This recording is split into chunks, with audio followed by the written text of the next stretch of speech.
Gusto mo bang malaman kung paano kito napabago ang aking boses? Tuturo natin guys. Okay, tingnan natin ha. Ito ang part na ito ha. Tuturo natin.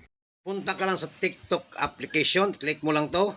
Ayan, video na yan. Gusto mo bang malaman kung So, paano ang gagawin mo, i-click mo lang itong edit na part, edit, no? Tapos, i-click mo lang itong video.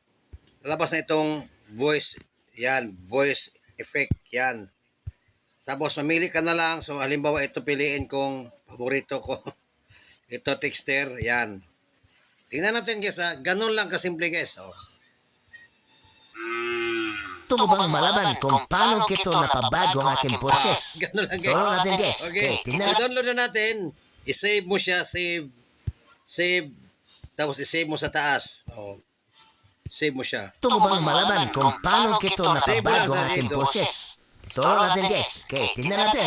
Yun lang guys, no? Kung nagustuhan yung video natin, so pwede paki-like na lang din at kung pwede na i-share na sa inyo na po. So ito si Danny Gabriel, ang probinsyano.